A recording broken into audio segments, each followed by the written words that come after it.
Sebuah pagelaran yang berjudul Perang Gerilya Sang Panglima Besar.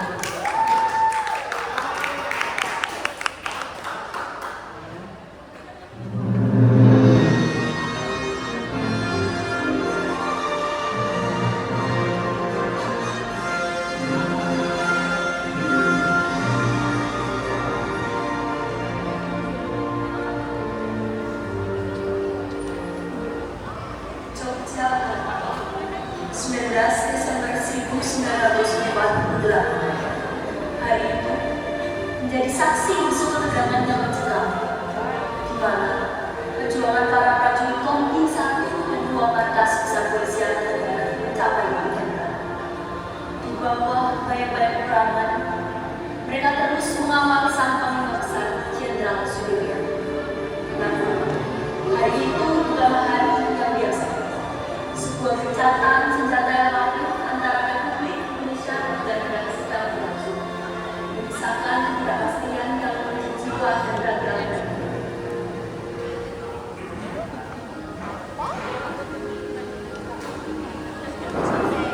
Dengan mereka bekerja dan semangat dan amanah, seorang pahlawan bangsa tangguh dengan penjajah, memimpin perlawanan dengan jiwa dan diri tegak kedaulatan Indonesia. Namun keberanian yang tak terbatas menjadi simbol perjuangan dan pengorbanan anak. Dia sang panglima besar Jenderal Sudirman.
Di luar sana, rakyat begitu menderita,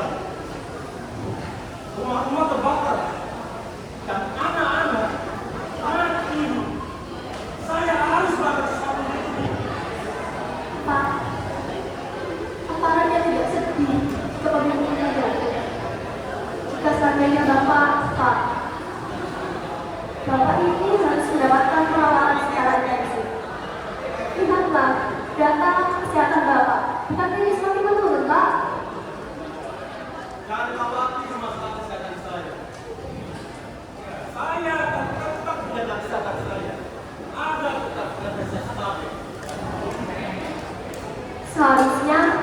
Bapak itu tidak perlu risau di RNKI.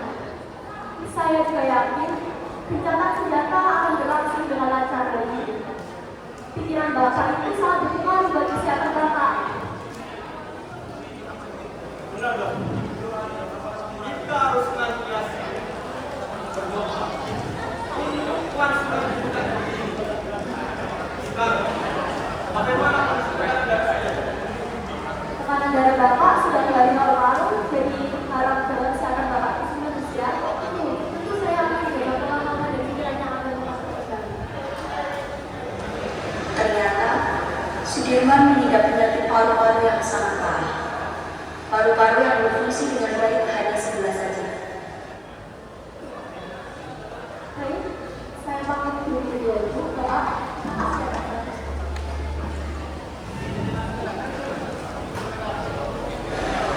Beberapa waktu kemudian, dua prajurit Sudirman muncul.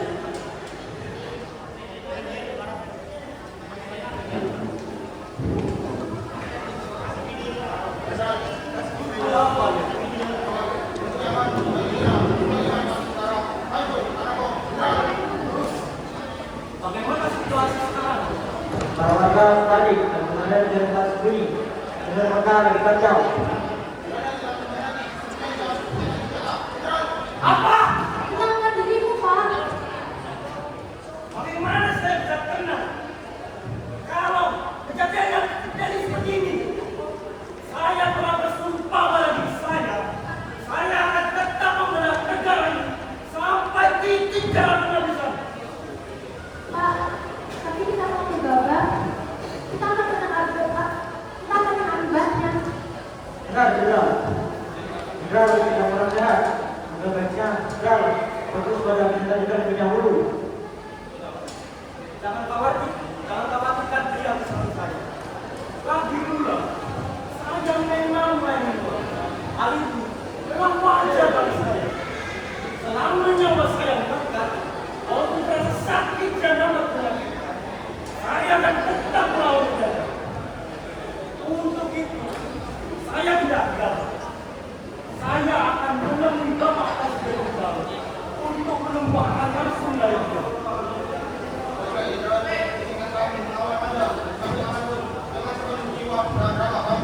Baiklah. Saya pamit dulu dari saya dari Sudirman menghampiri istrinya, menatapnya dengan penuh ketulusan dan maaf.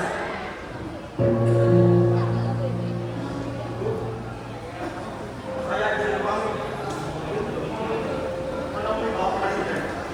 Bila mana ibu dan anak-anak dalam kondisi bahaya, segeralah mengungsikan.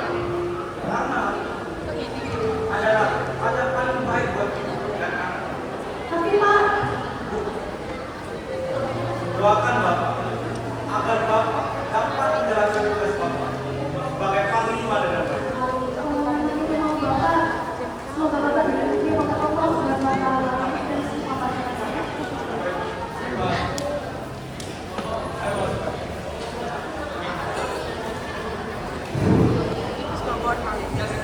Presiden Soekarno untuk menunggu perintah.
sia-sia Sudirman. Tetapi ada cita-cita besar tujuan bangsa ini dapat terwujud. Aku tahu, meskipun hukum mulai rapuh tertutup oleh penyakit, semangat dan keberanianmu adalah api yang selalu menyala-nyala. Jika engkau melihat terus maju dengan keadaanmu yang demikian, aku khawatir engkau akan mengorbankan terlalu banyak apa sih melihat hasilnya. Mungkin buah dari perjuangan ini tidak akan sempat kita nikmati bersama, tapi melihat pohon kemerdekaan yang terus subur dan kokoh, aku yakin kita semua akan merasa gembira dan bersyukur kepada Tuhan Yang Maha Esa. Pikirkan baik-baik sebelumnya, perjuangan membutuhkan lebih dari sekedar keberanian. Ia juga membutuhkan kebijaksanaan untuk menjaga nyawa berharga seperti dirimu di masa depan bangsa ini.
Perjuangan Jenderal Sudirman tidak selalu berjalan dengan lancar. Beliau selalu saja menemui hambatan, entah dikejar-kejar ataupun tak ketemu jajar. Namun, Sudirman dan pasukannya tetap selalu dalam perubahan itu. Dan di sisi lain, kondisi Sudirman semakin memprihatinkan. Beberapa kali ia jatuh kesakitan.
Serahkan saja pada kami.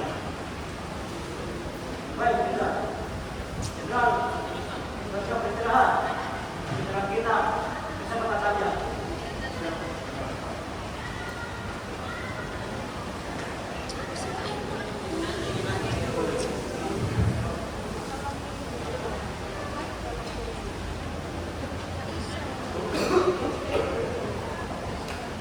Untuk apa tadi itu?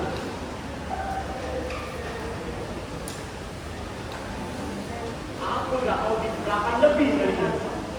Karena kita di sini dengan tujuan yang sama. Begini jauh, Jenderal. Tanjung ini bukan di Tanjung Raja, tetapi Tanjung Jenderal yang sudah sakit. Ingat, prajurit Indonesia adalah dia yang masuk ke dalam tentara ini karena keinsafan jiwanya. Atas panggilan ibu pertiwi, aku tidak mau diberatan lebih. Untuk mewujudkan itu, Jenderal harus ikut bersama kami ke medan pertempuran. Dengan ini, Jenderal akan terus bersama kami dan memimpin kami. Baiklah kalau begitu. Terima kasih atas perhatiannya, saudara. Sekarang beristirahatlah. Karena esok hari kita akan lanjutkan perjalanan. Baik, terima kasih, Jenderal. Bagus.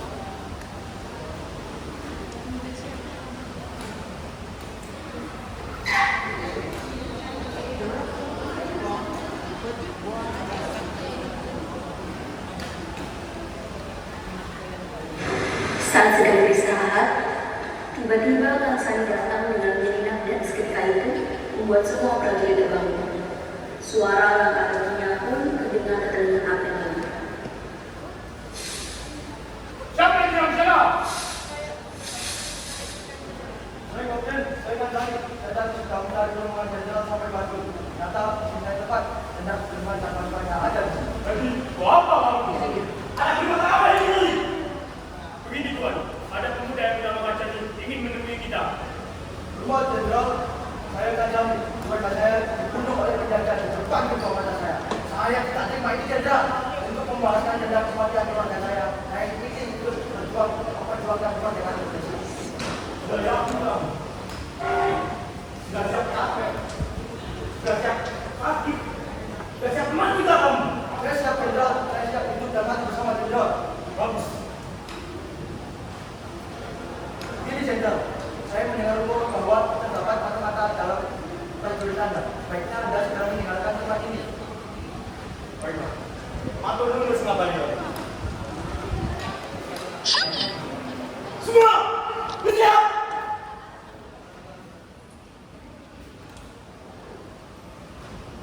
Kita akan meninggalkan tempat sungai ini karena Belanda sudah mengetahui tempat ini. Baik, Siap, Jenderal. Bagus.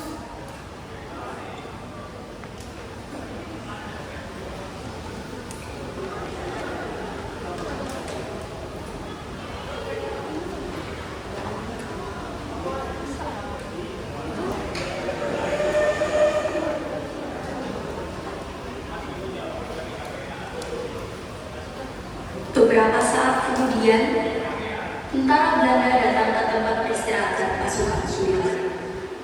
Namun, yang mereka temukan hanyalah lahan kosong yang sudah ditinggalkan.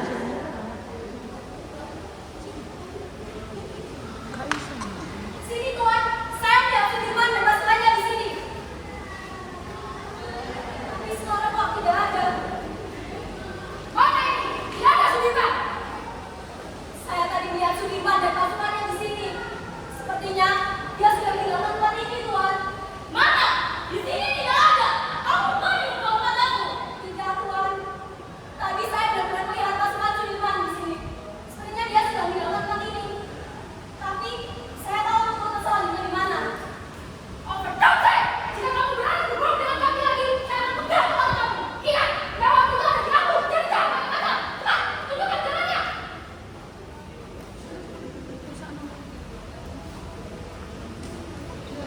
Rombongan Sudirman yang sudah menghindari jauh dari pengejaran Belanda pun, mereka beristirahat di salah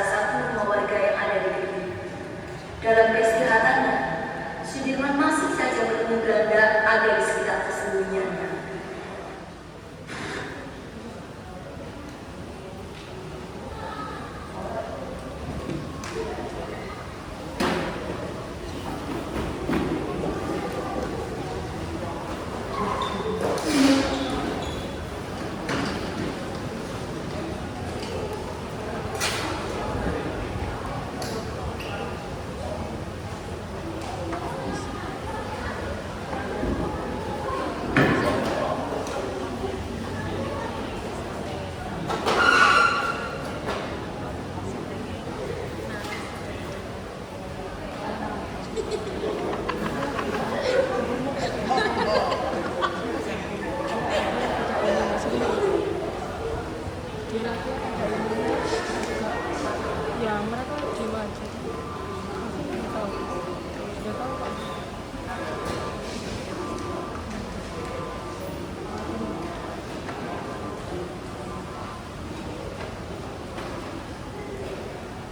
Jenderal, beristirahatlah Jenderal. Jenderal adalah kebenaran ini tidak mau. Seharusnya kamu yang bersuka, karena kamu lebih jelas dari saya. Jangan khawatir Jenderal, saya tidak kerja kuat. Saya akan aku tidak beristirahat dan akan tetap berjuang. Jenderal, gawat! Belum dapat jalan sampai ke sini. Kita harus meninggalkan tempat ini, Jenderal. Bagaimana ini? Tenang semuanya. Siapkan kopiah dan sarung tangan. Kita akan melaksanakan acara. Mungkin Gusti Mari kita selamat.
Dulu nggak pernah.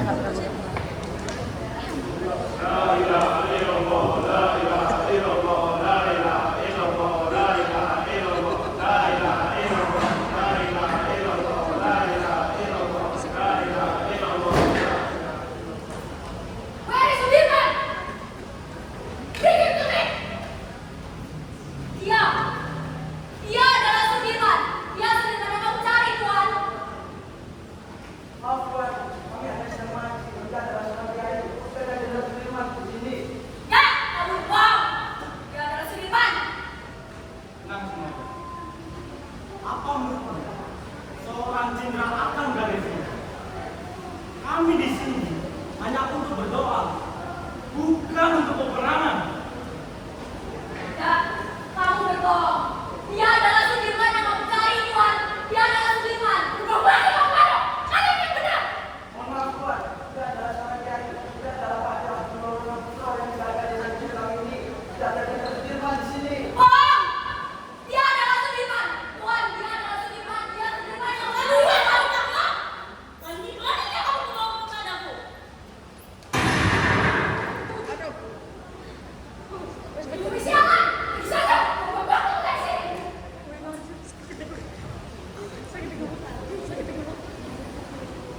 Rupanya semprot.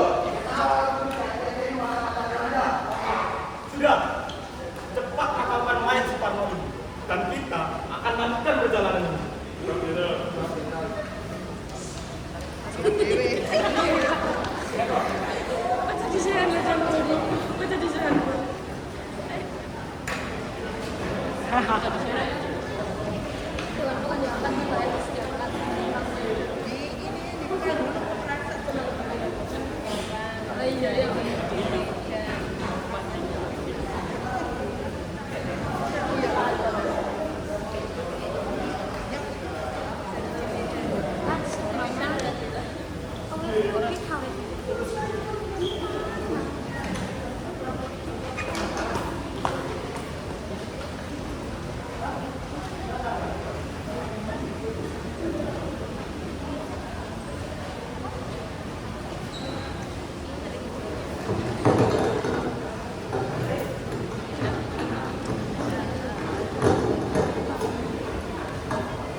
kita akan melakukan serangan juga.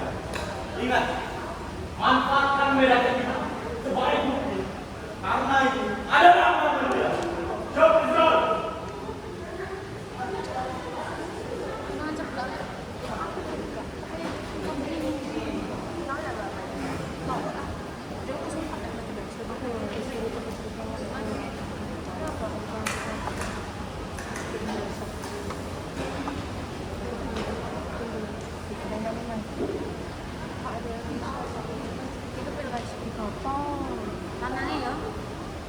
Có apa tak chicken wing?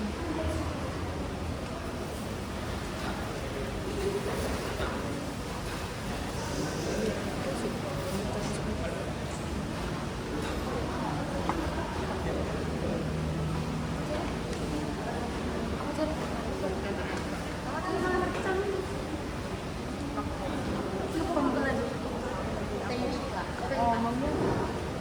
Saya gak izin nih Pak. Semut pokoknya. Kok ini udah meledak dah? Masuk. Bisa masuk. Sentak. Kak Sol mungkin yang merah-merah tadi kalau ketahuan apa tuh dengan adegan sadis terus padahal aku kan bionik kan cetak kok merah.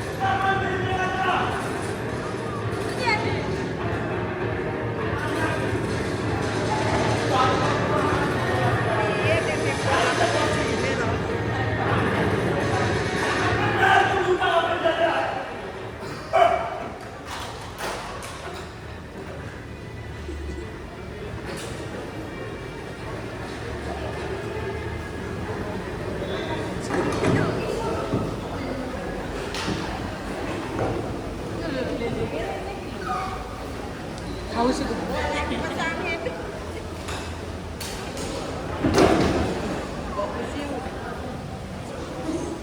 Ini ya kalau Muhammad Salah kira cikgu bang.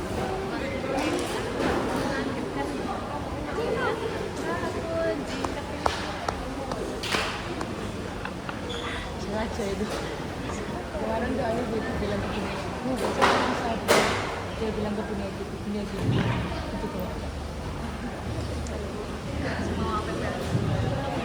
Sudirman kembali ke rumah setelah perjuangan yang panjang.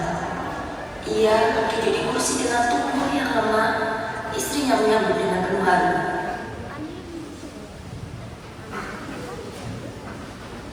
Alhamdulillah Pak, ini perjuangan Bapak tidak ada yang sia-sia. Ini Indonesia kok negara. Alhamdulillah.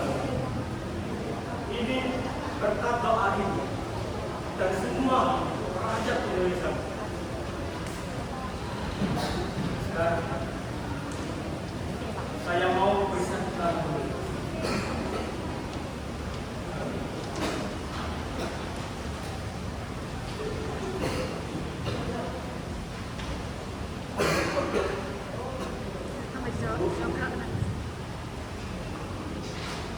Bilangan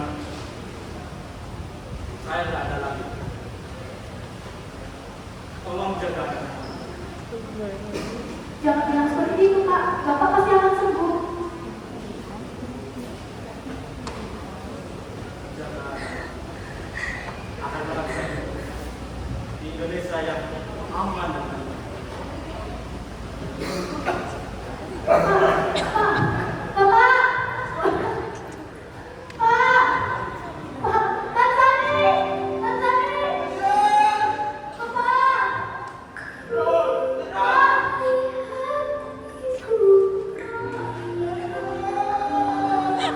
Perjalanan hidup Jenderal Sudirman telah berakhir. Namun semangat perjuangannya tetap hidup dalam setiap jiwa rakyat Indonesia.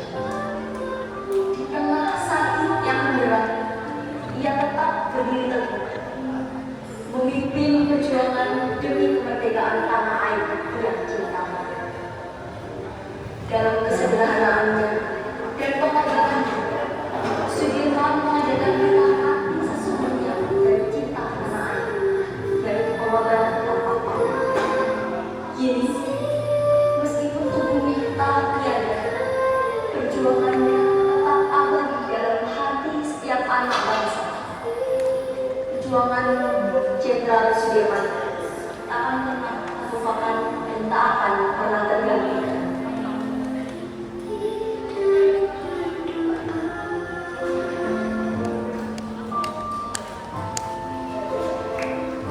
Puji-puji.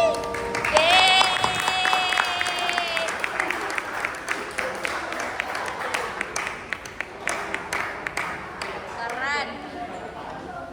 Baik, penampilan terakhir dari kelas FA2. Sekali lagi tepuk tangan untuk Perang Gerilya Sang Panglima Besar.